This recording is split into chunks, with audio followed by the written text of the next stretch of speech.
Hello and welcome to Fearless Independence. As you'll notice, there are no other participants in the replay, and that is to maintain the privacy of the original participants. So next time I will try to give you more notice when I do a class like this so that you can come to the live class. However, stay tuned until the end of this class, and there will be a special offer for you for having participated in this class. And that way you'll have the chance to go deeper. This is a powerful class. So it may be confronting to you. There may be things that you have never thought before or never looked at in this way before that come up for you. Feel free to take what is valuable for you and to leave the rest. However, I do want to acknowledge that in our darkest moments, in our moments that we feel depressed, we often lose sight of the fact that these are the moments that often precede a next level. They are the moments that often precede the breakthrough. They're often the moments that precede our reassurance and certainty that we are headed in the direction that we thought we were, with more momentum, and that things indeed are possible and are reality for us. So those darker times are literally a loss of awareness of that truth. However, that is the truth. So grab a notebook, something to drink, and we will begin.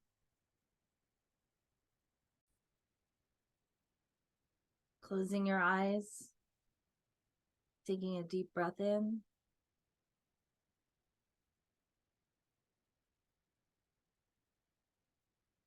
Allow your tongue to gently rest on the roof of your mouth. Feel the breath flow through your nostrils.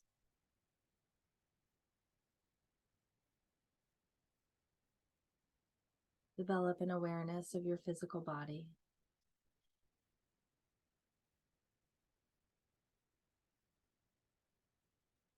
Take a sigh.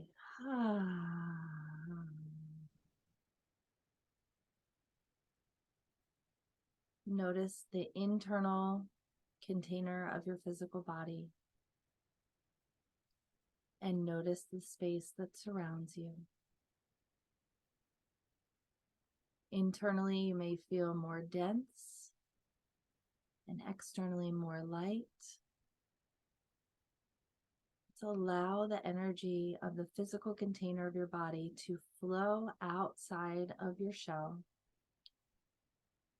surrounding you, encapsulated in a field and a bubble of light. And that bubble has a protection, allowing what is good to come in, allowing what you would like to let out. But it is a container.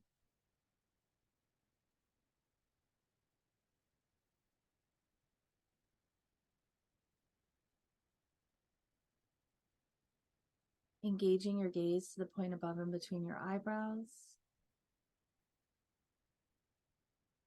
Allow your jaw to relax. Allow your throat to relax. Allow your chest and your heart on this superficial part of your body to open and relax. Allow your entire external body to relax.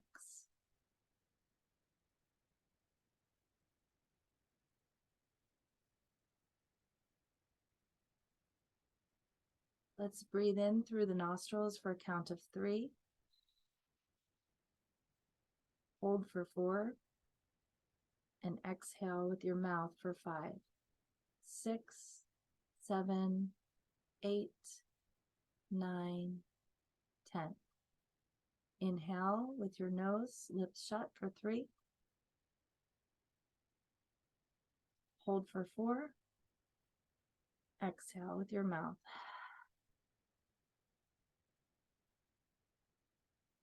10. Inhale 3. Hold 4. Exhale with your mouth.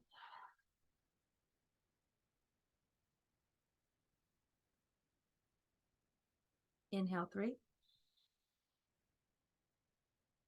Hold 4. Exhale.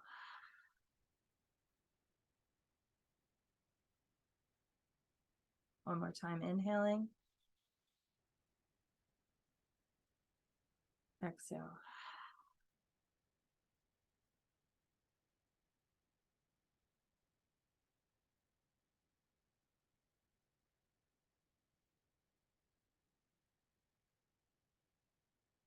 Imagine a tunnel of strength, light, and steel growing up from your root, through your central channel, along your spine, through your center, emboldening you, lengthening you, enhancing your posture, strengthening you, supporting you.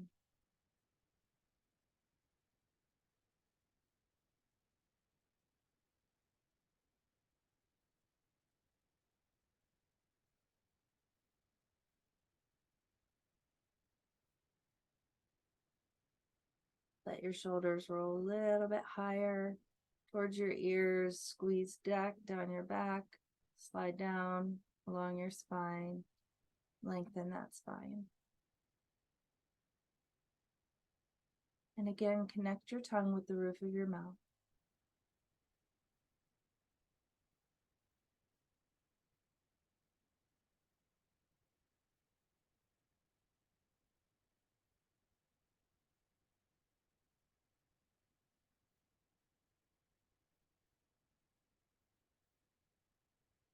Let's lift the hands and face your palms to face the screen in front of you.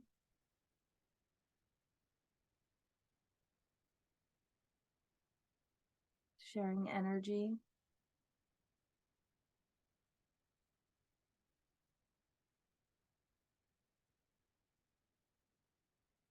Turn your palms to face the sky above you. As above, so below.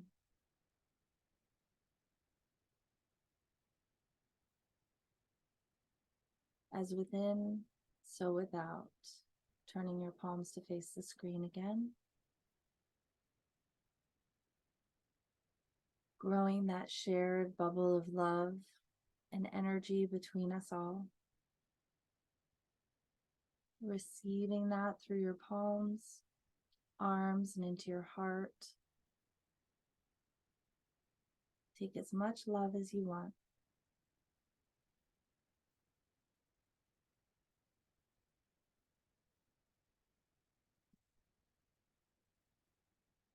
Gaze is engaged to the point above and between the eyebrows.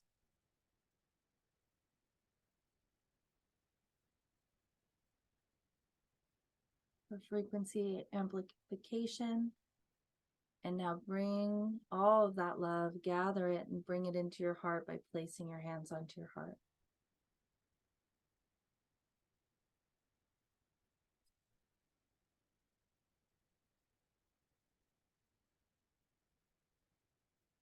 Allowing yourself to fill completely up with love. You may want to stretch, you may want to move.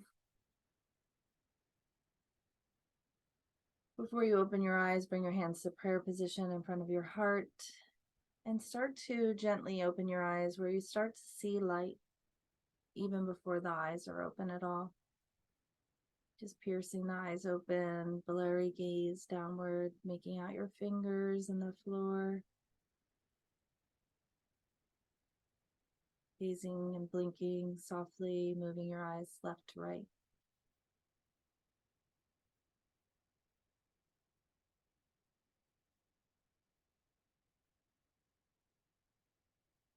Up above the screen, all around the room, before bringing your eyes back to the screen in front of you. Namaste.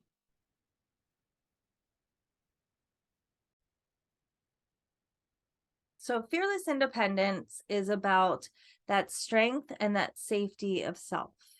And we're going to talk about the three levels where you feel uncomfortable instead of solid and strong in yourself. And you might think that you don't choose well in relationships, or you might have a sense, fairly often that you're not feeling as good as you want to, or that you try really hard in your relationships and you still can't win, you still lose a person or push them away. And you basically don't know what to do in your relationship. You don't know what's theirs, you don't know what's yours, and you don't know how to approach the discomfort that you experience, because you experience it in relationship with yourself, you experience it in relationship with the world and others, and you experience it in relationships, romantic relationships or special relationships as well. So on the level of discomfort in your mind, your relationship inside of yourself, inside your own head, you feel like something's not right. Maybe things aren't going your way. Something has happened in the recent past and you are projecting that on the future. And that is because you're not very aware of what is going on. And so you're actually avoiding quite a bit of what you could be seeing and feeling and healing and dealing with within yourself. Then there's the level of discomfort in relationships, close relationships, intimate relationships, romantic relationships, special people. And it's difficult for you, like I mentioned, to decipher what's theirs and what's yours, when to assert yourself and when to soften. Are you being unreasonable? Are you being too demanding? And are you going to lose them if you continue to be who you are?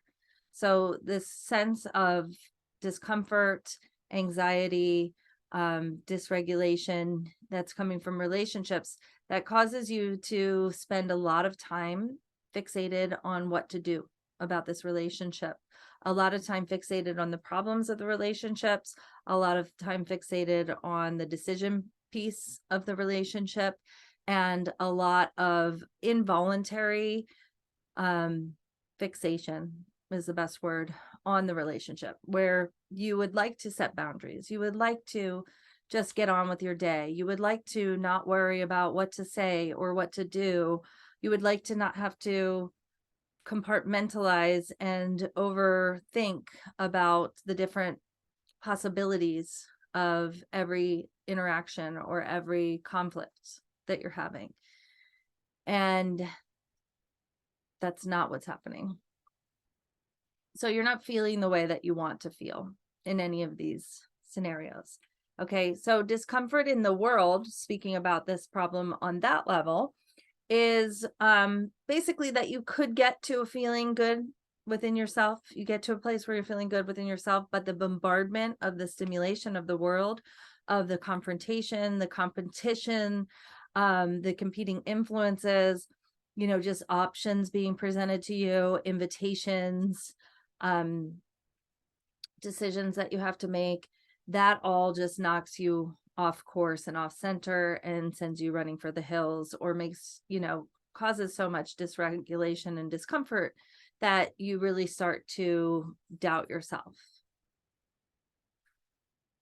So we are going to talk about the solution for all three of these problems, or all of the problems that we've mentioned, but they occur on the three different levels of your mind, your relationships, and in the world. And they all have to do with your relationship with yourself and your relationship with outside of yourself, others. And so there is one solution, and I've mentioned that many people aren't aware about safety and about the lack of safety that we have internalized as normal. And so safety is the ability to create a safe and calm and trusting and reassuring and relaxed state to exist in.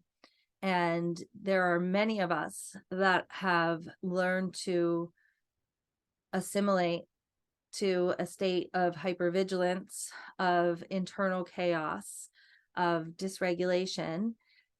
We have various ways of coping that end up being dysfunctional for our self-concept. And so we're not used to feeling good. And we're not aware of what is our safe, neutral state, and that is not our default state. And so this is something we need to be able to learn to give ourselves. And it's something that we can learn to give ourselves through conscious and subconscious and energetic and emotional and physical levels, accesses. And when that becomes something that becomes your default state, then you're able to create a lot more of what you want and feel a lot more of what you want. So safety is the ultimate solution, and we want to create that safety within ourselves and in our relationship with ourselves by giving ourselves what we need, by having the awareness that we don't feel safe, and by having tools and by having support and having that support person be able to help us illuminate more of what is happening with the way that we have been coping so far. And we're going to talk a little bit about true confidence and vulnerability. And then in relationships, it's easy to feel threatened that you're going to lose the person if you continue on the line that you're on and back down and away from your truth, and get so afraid of triggering the person more, pushing them away more, or losing them altogether, that you take on the whole issue to resolve for yourself. And you think if you can come to a safe a resolution about this problem and bring it back to your person, that you'll be safe.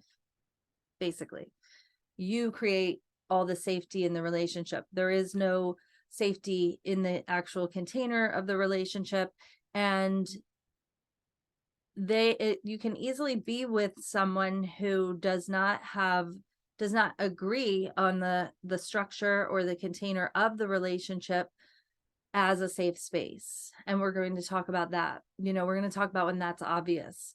Sometimes we, them, and ourselves are in relationships only for ourselves. We don't necessarily do this on purpose.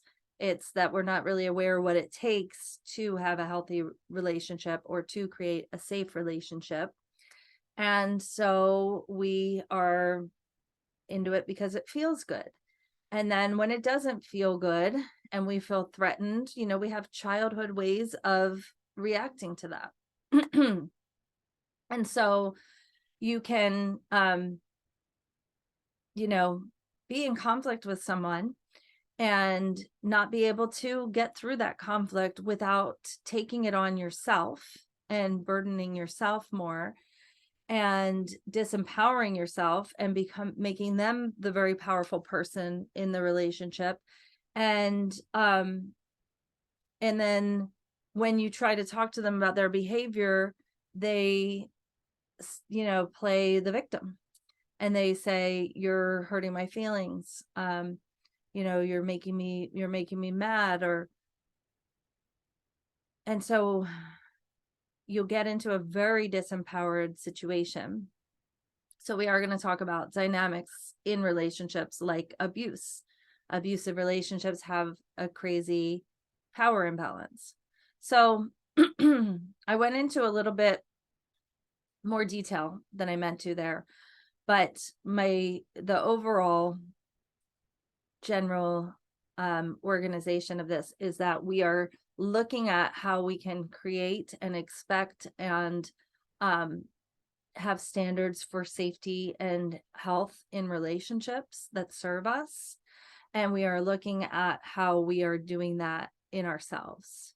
And we are using these pieces to transform ourselves into vulnerability proof, confident, powerful, happy, feeling good people who are creating the results that we want.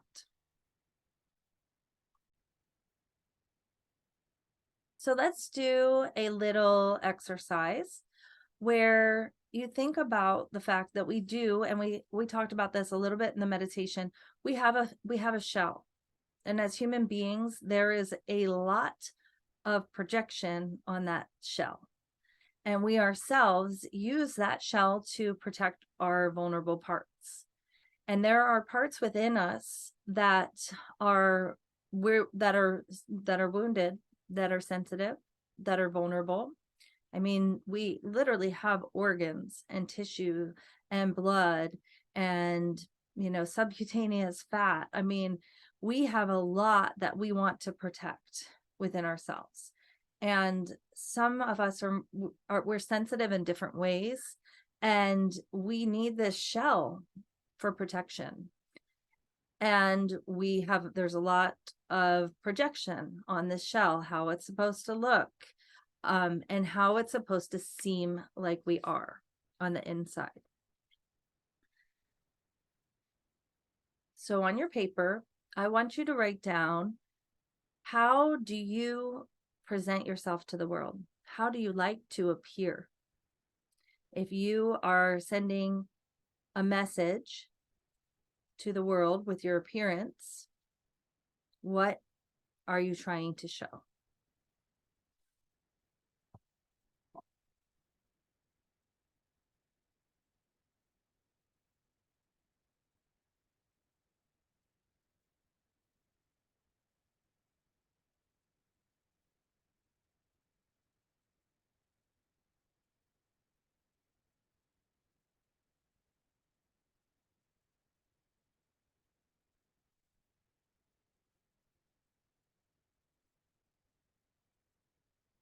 I want you to look at what you wrote down and just summarize each little bit into a word, like capable, strong,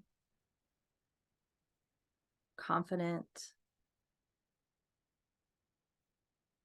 self-assured,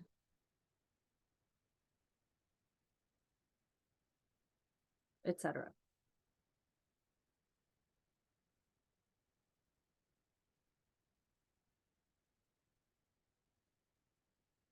And then I want you to ask yourself, on a scale of 1 to 10, how confident do you actually feel within you, within that part that no one else sees beneath your shell?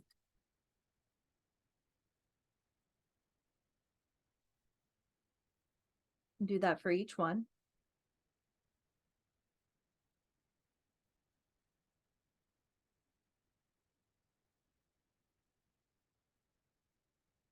And then I want you to look at that list on a scale of 1 to 10.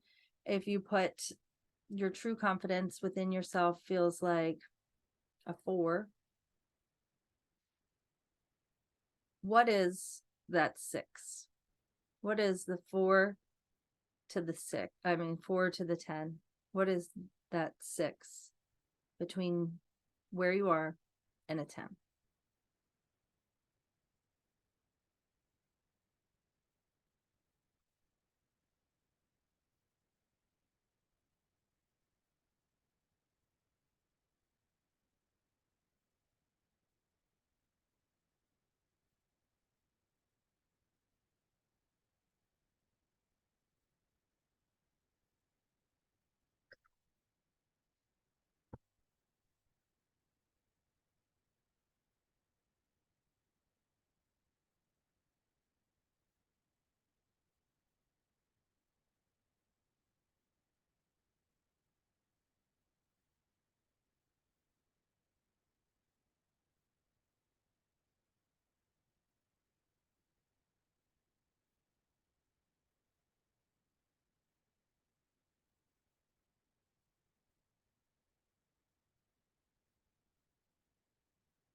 So the thing about the shell is that when we put a lot of pressure on our shell, we add layers.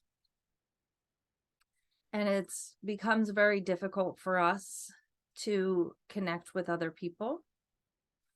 And it becomes very difficult for us to be authentic.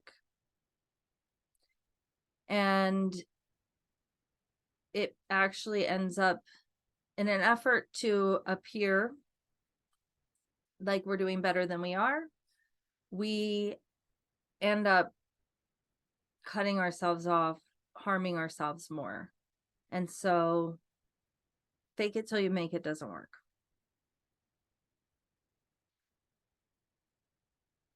The other thing we can do is we can get in the habit that we learned from our mother or our grandmother or our aunt or some other ancestor to pile more on to our shell. We'll take on this burden for this person. We'll take on this burden of this person not meeting us fully.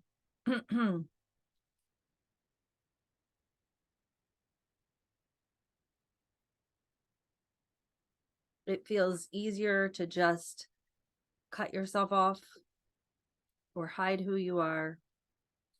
It feels safer within yourself because it's familiar, even if it's not the most positive place to be.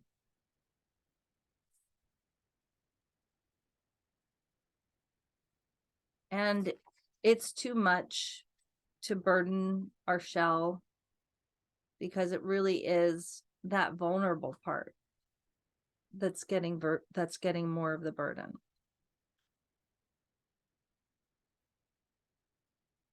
So there are practices that you can do to be in better relationship with yourself, to develop your self-awareness.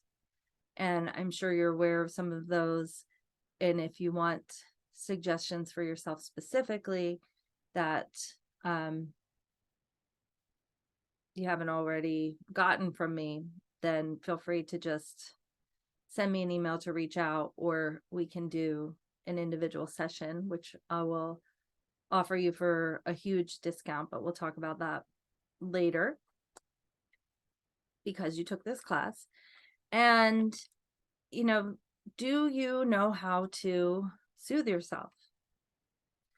Do you know the difference between regulation and dysregulation of your nervous system? Are you there for yourself?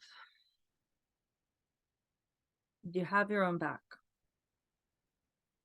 So when there are moments that you will feel like you have been knocked down on the ground, rejected, total failure, total shame, total humiliation, that is an unfortunately natural part of being a human being. Do you have your own back? Are you there to pick your own self up and walk out of the arena together? Or do you have so much discomfort with how small and so powerless and how humiliated and how shameful and how frustrated and how dejected and how rejected you felt so many times by these people, by this world, that you can't be there for yourself? Because it starts there. It starts with that. But you weren't necessarily thinking about that. You weren't necessarily aware of that. You could be there for your inner child or your deeply vulnerable self on such a level. But we can, and we will. And this is what I mean about vulnerability, is that we don't even know what's going on. We don't know what we've stuffed down, and we don't know the pain that is there. And so that's vulnerability, lack of awareness, besides the sensitivity, besides the tender feelings, besides the fact that this is all a very young, small, hopeless version of yourself that's dealing with these things. those two pieces, the awareness and the compassion and the willingness to go through all these parts of yourself and bring healing to them so that you can feel safe and strong within you.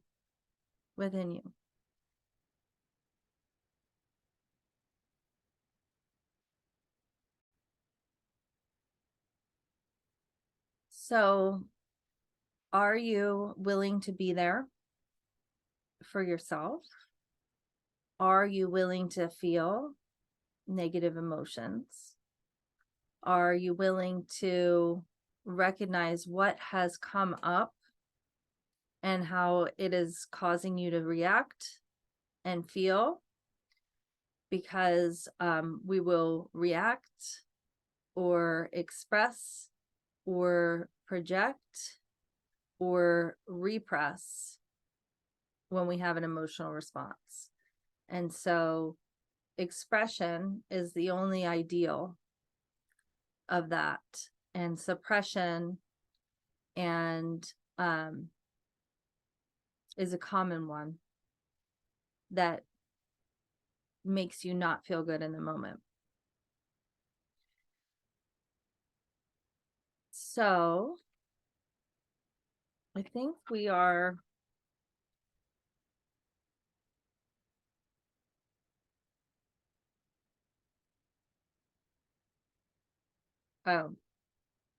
so basically, without having this relationship with our inner selves of safety and with our own vulnerability that it's safe to address, and starting to be present with it and to start to experience through it so that it's not so much, you will feel more positive, you will feel stronger, you will feel more resilient, you will feel safer, and you will have an easier time dealing with the world. What happens, as I mentioned, is that we tend to abandon our own self,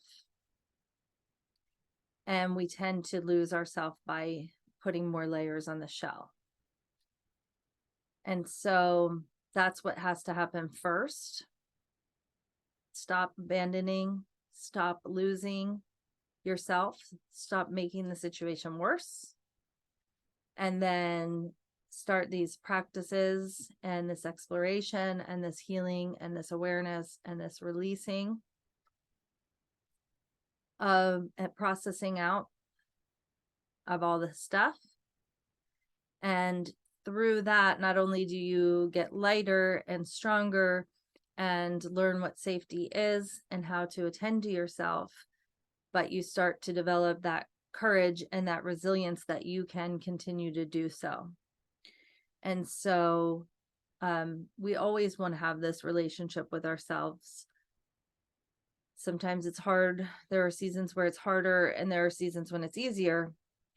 It's certainly harder before we've gotten through it all. And the sooner you start, the better. But it also makes being in the world easier, because being authentic is strong. Being resilient to our own humiliation, shame, vulnerability, rejection, and dejection is powerful. Not letting anybody else take away your power or your safety, or your strength or your sense of who you are feels a lot better than whatever you've learned to do so far. Now I think we're ready to move on to standards in relationship. So the reason that we wound up not feeling very safe, not feeling very good, and faking it till we make it, and feeling like we're going to get abandoned in our relationships and walking on eggshells when the person is upset, instead of having any clue how to build healthy, safe, solid relationships, is because the people that we learned attachment and the template of relationship from did not attune to us enough to recognize what our needs were. They did not validate us. They told us what to do, or what they thought we should do, or what they thought we should be, or how they thought they should be. And they did that verbally and non-verbally, directly and indirectly. And there are many people running around out here that don't have that capacity to attune to another person's needs. They've never received it, and they've never experienced it or been modeled it. So in relationships, we tend to have this other, attaching to the other for a relief from all this, that negativity that we feel in ourselves that doesn't feel good. And so we attach onto somebody else, and we just let go of ourselves, let someone else's love substitute for all the hard work that we're doing to love ourselves, or all the hard work that we're doing to avoid ourselves, or all the hard work it is to just be us. And so in that way, relationships can be addictive. They can be very addictive. And that in that way, we may lack the attunement to see someone else as a person with needs and feelings that we need to attune with. So in a relationship, either you or the partner, or both in the relationships that you've experienced, could be at the level of, I like the way you make me feel. And that's why they're there.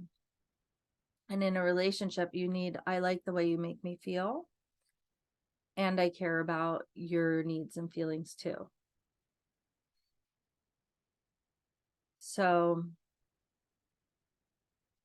be aware that relationships are addictive, that people with a lot of lack of safety have had a lot of trauma, and micro trauma, like the trauma that you were humiliated, that your mother ignored you when you needed her, that your coping mechanism was to caretake the emotions of your father. Like these repeated injuries to identity, this repeated internalized self-harm. Maybe that's not the best term to use, but these micro traumas build up and they equal macro trauma. So the people who have had this experience, they will tend to reach for something to soothe themselves. And so romantic relationships, romantic love can be one of the most potent substances to have that with. So no judgment, because I've been that person too. If you are the one who is more objectifying and addicted to your relationship, but the other person may also be not aware and attuned with your needs and feelings, and they may really only be in it for themselves. That's something you want to screen for. That's a standard that needs to be set. We have to be able to tune into other people's needs and feelings. We can be wrong. They can own that they're their feelings. Their feelings don't have to be our fault. But we do have to have those two pieces for a safe relationship. So it's like, if you have a problem and your partner's like, you usually make me feel good, you're not making me feel good anymore, and now the relationship is in threat, that wasn't a safe relationship. That wasn't a healthy relationship. And you knowing this information, you can state that instead of getting afraid and compressing yourself and collapsing and trying to be perfect to never agitate this person so that you're always safe because they always find you pleasing. It's not a safe relationship to try to keep the person happy so that they keep loving you. That's more of an addictive dynamic. Okay, so there's that. We want to have both and. I love the way you make me feel, and I care about your needs and feelings. Those matter. I'm not the most important person. Yes, I would love to have this right now, and I understand that you have needs and feelings too. These things matter. I want you to be able to attune to mine when it's time for me to have some.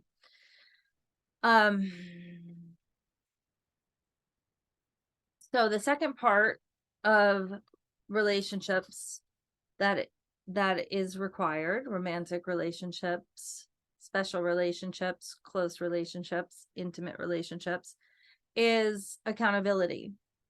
And accountability is the ability to say, you know, I'm having these feelings, you know. Accountability is also the ability to hear someone express that they're having feelings and recognize that you caused them to feel that way, even if you didn't mean to. I didn't mean to isn't necessarily good enough, because that person just needs their feelings validated. You can still be sorry that it happened. You can still be sorry that they feel that way. You can be sorry that it wasn't your intention and it did create that feeling for them. Accountability is really important. It's that ability to be present with the negativity that someone else is experiencing, instead of avoidant, instead of triggered, you know. And your ability to find safety and to self-regulate is going to help you navigate these situations. And then the third is agreements. So in relationships, we make agreements, and those agreements are expected to be honored. So this means you don't have to hypervigilantly watch your person and make sure that they're always being loyal to you. You agree that you have a monogamous, loyal relationship, and they adhere to that, and you adhere to that. So if you're in a relationship where you only feel safe when you can see them and you're in their presence, and then you wonder what they're doing all the rest of the time, that's not a safe relationship. And you can stand for that standard. You have an agreement. They have violated the agreement of your relationship.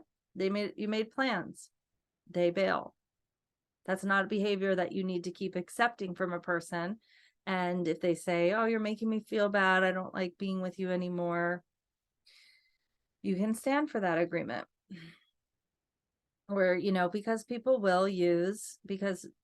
we're not all very functional or healthy in these ways. And people will say, you know, people will try to wiggle their way out of everything. So these are things you can stand for. These are things you can screen for, and there are things you can stand for in your relationships and make decisions. And so relationships can be addictive, they can be abusive, and they can be these avoidant and anxious dynamics, which both people are actually both. And the shared experience of an avoidant and anxious relationship is there is a fear of intimacy and there is a fear of authenticity. These are insecure individuals who've never felt safe. And so this is why we want to understand what it is to create a healthy, safe container in a relationship, and that we can rest on that protects both of us. And an abusive relationship, like I said, if you are going to give your power away instead of saying, no, this is an important issue in our relationship, we keep our agreements, you did not, or we care about how each other are feeling, you're not, maybe it's not the right time. You can schedule another time to talk about it if it's easier, if it's too stressful. But these are the tenets, okay? And so a power dynamic in an abusive relationship, not to put the blame on the victim, but if you have that tendency to keep giving up your power and get smaller and smaller and just keep trying to do all the work so that the relationship is good, and just keep doubting yourself and thinking you're probably wrong, or that this person's not capable, so you have to do all the work, then you're a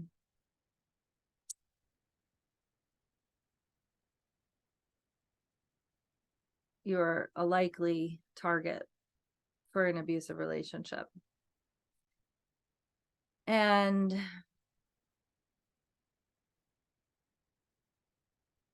we already talked about addictive relationships quite a bit. So it's another good way to be aware of whether you are using the person like a drug and there's an imbalance, or they are doing that to you.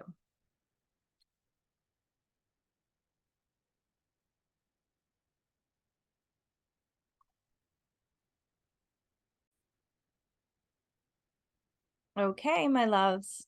So this has been a deep session, and I hope that this information is valuable to you. You may have a lot of questions. So the offer that I have for you to be addressed specifically, your specific needs, your specific situation, I am offering a drop session at a reduced price, which is one-time session for $50 for anyone who has participated in this class. And like I said, that's a drop where I can understand more specifically what's going on for you, where you can get what is a normal coaching call, week-to-week coaching call, like I do for my one-on-one clients. And we can give you some tools to take with you and do some processes on the call to move you that much forward.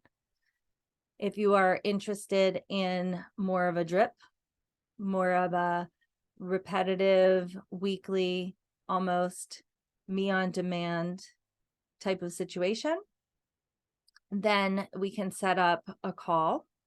So for the drop session, if you want to take advantage of that, and you can do both of these, you text me at let's see here, 707-733-6434, and we'll set it up. If you are interested in more transformation, more support, more powerful momentum, so you're going to get results every session, and then that momentum is going to build.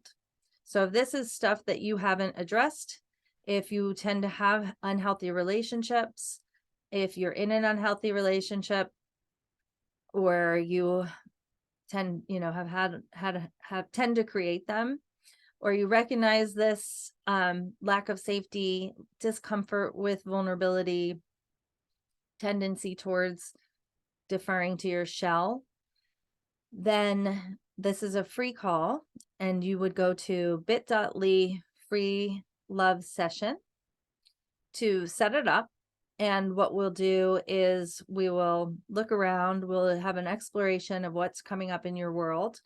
I will try to get to the root of the challenge that you're facing, and then we can discuss how I would approach that in my container, and if that's the type of transformation that you're looking for. So text me again for the drop session for $50 if you completed this replay, and that's 707-733-6434. 6434 or bit.ly. And like I said, you can do both. Free love session. If you are looking for more support, deeper support, more momentum, more transformation, more results. Because if you're not creating healthy relationships, you're not benefiting from healthy relationships, and you're not feeling safe in the world or inside yourself or in relationships, or you've done some of this work, you're just not there yet, or you've done none of this work, let's get to it. Okay.